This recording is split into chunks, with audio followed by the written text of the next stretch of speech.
Seperti sebuah susunan kejutan terencana, setelah booming film Miracle in Cell No. 7 dengan 5 juta penonton dan menjadi salah satu film Indonesia terlaris di tahun 2022, kini sequelnya telah dirilis ke publik. Film yang diadaptasi langsung dari film Korea dengan judul yang sama itu tidak hanya kembali menghadirkan wajah lama seperti Indro Warkop, Tora Sudiro, Indra Jegel, dan Graciela Abigail, tapi juga menghadirkan nama Ayushita di sana. Didapuk perankan salah satu karakter penting di film ini. Benarkah Ayushita begitu nervous meski telah 15 tahun berkecimpung di dunia akting? Aku di sini berperan sebagai seseorang yang punya kepedulian tinggi terhadap merawat anak-anak. Syutingnya kalau untuk karakternya aku sendiri Kamala ini di awal sekali, justru awal produksi syutingnya, terus jeda lumayan lama, terus baru ada aku lagi. Lebih karena lumayan ada nervousnya, justru lebih karena yang beda, nanti ada comparison sama yang pertama gitu. Ada lah slightly kayak gitu, karena kan beban ya sebagai karakter baru di film yang udah banyak banget fansnya gitu. Menjadi bagian dari perjalanan sukses sebuah garapan film yang cukup populer dan sukses memang menjadi tantangan tersendiri. Apalagi bersanding dengan aktor-aktor besar, Ayushita merasa bangga. Bila ditelisik lebih jauh, Ayushita sendiri memulai debut di dunia hiburan sejak masih duduk di bangku sekolah. Hanya saja pada dunia seni peran, Dara cantik ini baru 15 tahun lebih.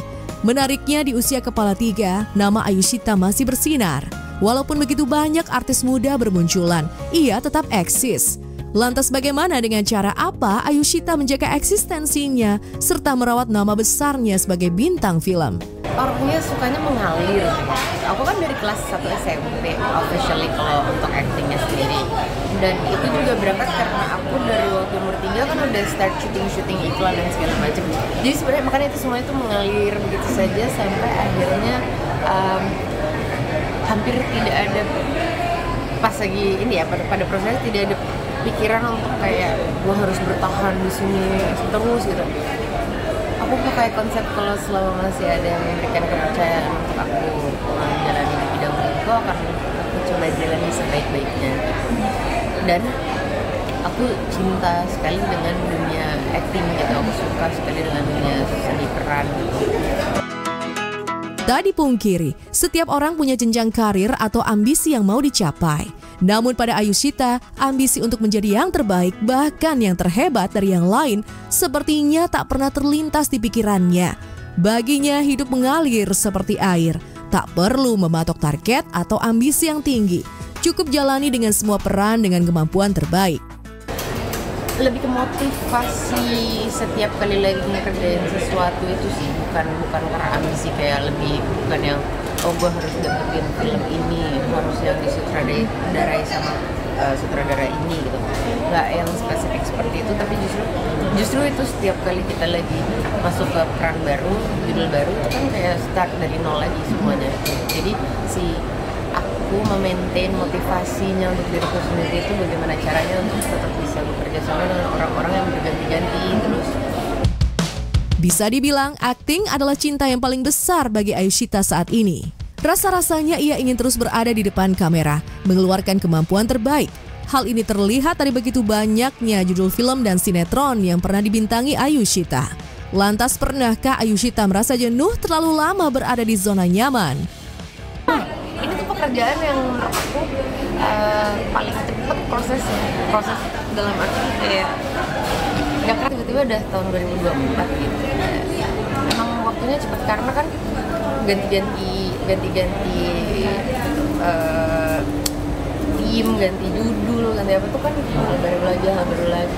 Ya, satu film aja tayang baru tahun depan paling cepat berapa bulan itu kayak ternyata udah lama ya gitu. Jadi ya makanya nggak kerasa karena buat aku ini sebenarnya prosesnya seperti itu.